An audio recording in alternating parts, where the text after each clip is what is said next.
Olá, meus queridos. Nós estamos aqui hoje falando sobre cosmovisão cristã. Nós podemos aqui dividir esse assunto em 4 capítulos de uma história, que é a história do desenvolvimento dos planos de Deus nesse mundo. Os capítulos são queda, redenção, consumação. Então nós iniciamos aqui com a criação. Aqui no texto nós temos escrito o seguinte: na criação vemos o Deus Trino, todo-poderoso, transcendente, autoexistente, suficiente em si mesmo, eterno, santo e perfeito em todos os seus atributos, criando todas as coisas que existem, desde as mais remotas e distantes galáxias até a Terra e tudo que nela há. Vemos a criação do homem imago Dei, ou seja, a imagem de Deus, em estado de inocência e liberdade, debaixo do governo moral de Deus, ordenado a ser responsável e obediente e a governar sobre todas as coisas criadas para a glória do Criador. Então, aqui no primeiro capítulo, nós temos o início de tudo, a origem do mundo em que nós vivemos e também do ser humano. A origem não foi nada por acaso, tudo foi criado por Deus. E o próprio ser humano, ao contrário do que muitos naturalistas afirmam, muitos ateus, o próprio ser humano ele não é um animal na mesma categoria que os demais animais aí, ou domésticos ou selvagens. Porque a Bíblia diz que somente o homem foi criado à imagem de Deus, o que não significa a imagem física de Deus, mas em justiça e retidão procedente da verdade. Queridos, quando Deus criou o ser humano, Ele criou um homem e uma mulher. Daí nós já entendemos que a humanidade ela é formada por gêneros masculino e feminino, e o casamento ele é formado por um homem e uma mulher. E quando Deus cria o ser humano, ele também dá responsabilidades, dá mandatos para o ser humano.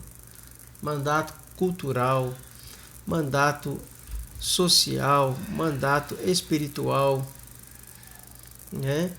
E aí o ser humano ele deve guardar esses mandatos, obedecer a esses mandatos. E aí nós temos então um quadro da origem nossa.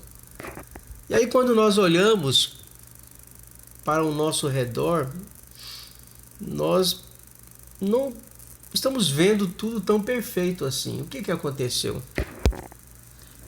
Aqui entra o segundo capítulo, queda. Na queda, vemos o homem transgredindo a lei de Deus e se afastando dele, caindo de seu estado de inocência e felicidade e legando para a humanidade esta condição de condenação, aprisionando sua liberdade às inclinações do pecado, sendo tanto responsável por ele como vítima de sua poluição. Vemos o efeito da queda na criação, trazendo maldição para este mundo e resultando na grande tragédia da história do homem. Então a resposta que nós temos para as coisas imperfeitas dessa vida, para os males, para as enfermidades, para a morte, para a maldade, nós encontramos na queda. Porque até então tudo que Deus criou era perfeito, era bom, inclusive o próprio ser humano. Mas Deus ele colocou o ser humano, Adão, aqui, e com ele Eva, em um estado de prova. Sendo Adão o representante, sendo Adão aquele a quem Deus confiou toda a responsabilidade e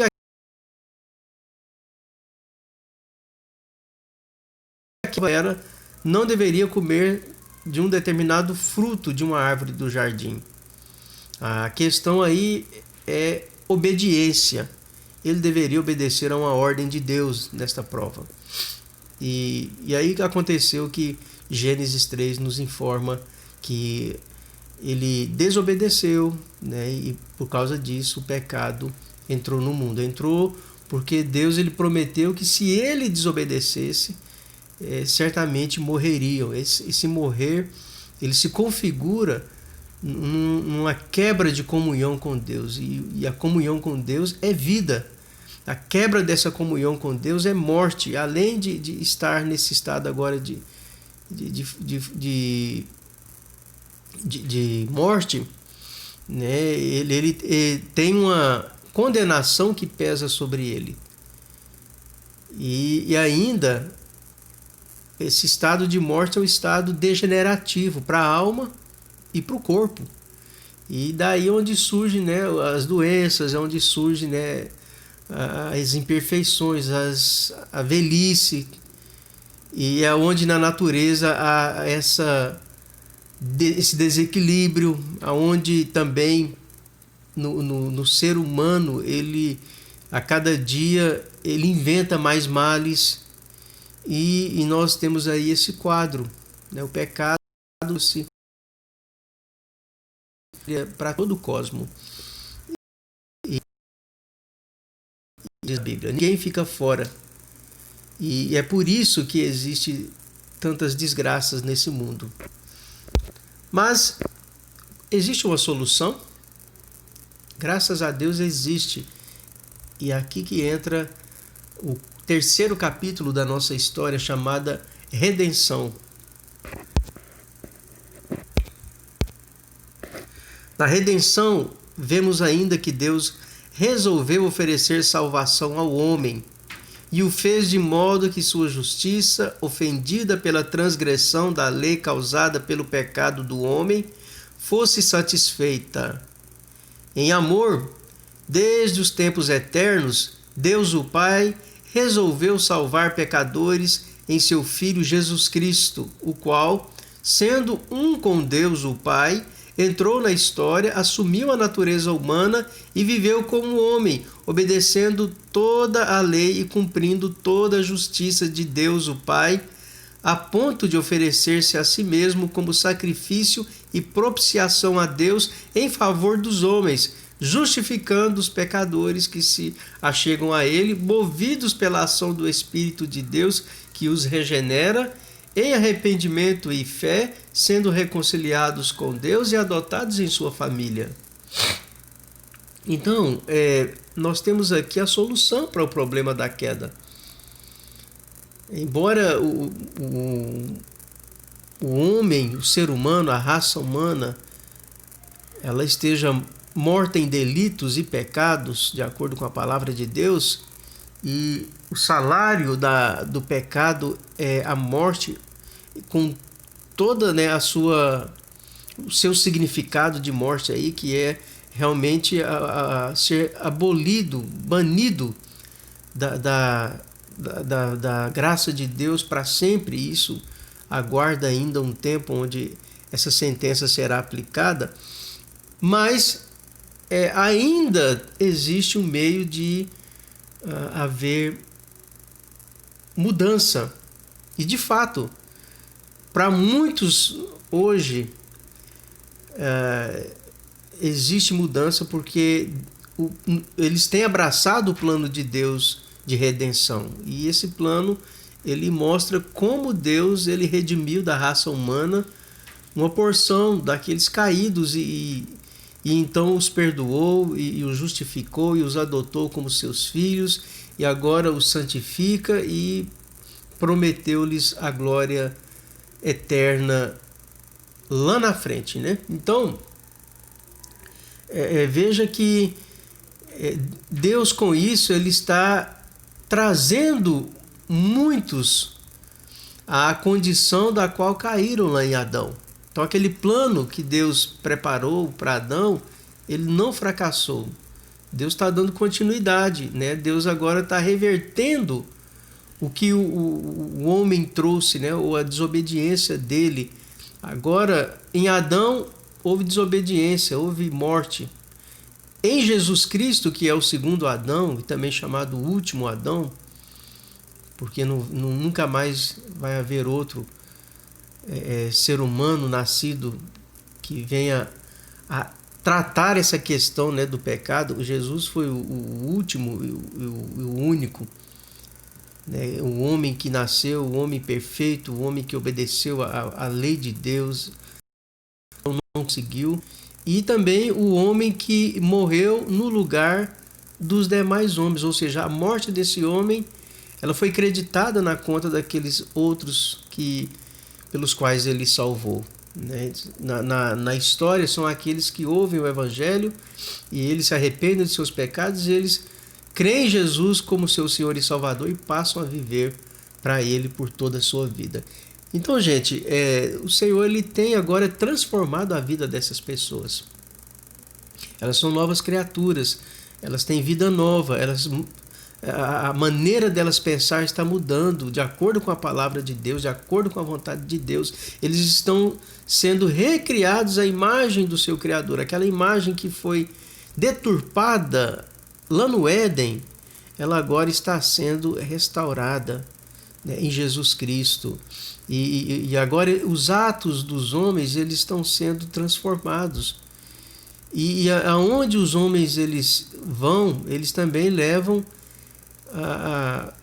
dessa redenção para a vida deles, né? O resultado é visto no trabalho deles, no lar, nas diversões, né? No cuidado que tem com o planeta, com a ciência, com a educação, com a política, aonde quer que eles vão, né? Também essa visão, a vontade de Deus acompanha eles. Então é assim que o Senhor ele está trabalhando hoje. E como essas pessoas são alcançadas? Através da pregação do Evangelho, da Palavra de Deus, né? Então a igreja, ela, de todas as formas, quando ela prega a palavra para alguém, né? Quando ela ensina, ela dá o testemunho de que ela é um servo de Cristo, o testemunho da salvação, e a pessoa crê, a Bíblia diz que Deus está chamando essa pessoa, está dando vida nova, e aí, né, só vai acrescentando, e nós devemos com isso fazer diferença onde nós moramos, na cidade, no estado, no país, no mundo, né? E para onde vai caminhar tudo isso? Isso nos leva para o último capítulo, a consumação, o último capítulo da história, né, do plano de Deus. Aqui está escrito assim: vemos finalmente a consumação de todas as coisas. Como o cristão é preparado nesta vida para a vida por vir, sendo santificado e perseverando em sua peregrinação. Vemos o que acontece após a morte do homem, seja do justo ou do injusto, sobre o céu e o inferno, o julgamento final e a ressurreição do corpo e a redenção final e definitiva da criação, novos céus e nova terra, todas essas coisas operando segundo o propósito e decretos de Deus para a glória dele. Então, aqui nós temos o presente e o futuro. No presente nós vivemos para a glória de Deus, para fazer a vontade de Deus, de acordo com a palavra de Deus, com o poder do Espírito Santo de Deus. E aí, meus queridos, quando o crente ele morre, o corpo dele vai para o pó e a alma dele imediatamente vai para a presença de Deus aperfeiçoada. E ali ela vai ficar até o retorno de Jesus. Quando Jesus retornar, vai haver a ressurreição final, a ressurreição de todo mundo. Então os crentes vão ressuscitar e naquele momento a alma ela vem para habitar num corpo glorificado, um corpo aperfeiçoado, um corpo, né, que não há imperfeições e nem corrupções, um corpo adequado para viver no mundo novo que o Senhor vai recriar. A Bíblia diz que vai haver novos céus e nova terra. Então, pela palavra de Deus, nós cremos que esse próprio cosmos, esse universo, ele vai ser transformado, assim como o nosso corpo ele vai ser transformado para um corpo de glória. E aí nós vamos estar prontos para habitar num ambiente como esse, bem como num ambiente celeste, onde vive ali hoje os anjos, né? Onde o Senhor ele está. E os ímpios, os que não creram, eles vão continuar vivendo, eles vão ouvir o Evangelho, eles não vão crer no Evangelho, eles vão morrer, e o corpo vai ao pó e a alma vai estar no local de tormento até o dia da ressurreição. Então, no dia da ressurreição, eles vão ressuscitar, a alma vem para habitar num corpo de desonra, um corpo preparado para ser condenado e ser lançado no inferno, né? Como diz a Bíblia. E lá nunca mais haverá possibilidade de mudança dessa condição. Mas os justos irão para a presença do Senhor e então a história ela continua pela eternidade. Então nós temos aqui os 4 capítulos da história e nós perguntamos aonde você se encontra nessa história. Você está na condição de quem ainda não se arrependeu dos pecados e não abraçou a fé em Jesus Cristo e não está agora no processo de santificação? Se essa é a sua condição, então você precisa agora imediatamente se arrepender e crer que Cristo é o seu Senhor e Salvador e então passar a segui-lo. Se você já é um crente, já foi professo, batizado, então continue fazendo a vontade do Senhor, continue se santificando, quer que você esteja fazendo nesse mundo que seja para a glória de Deus. Se não for para a glória de Deus, então é preciso ser abandonado. Então que Deus nos abençoe e aplique as lições que Ele mesmo quer, né, sobre essa lição para as nossas vidas. Amém e um abraço a todos.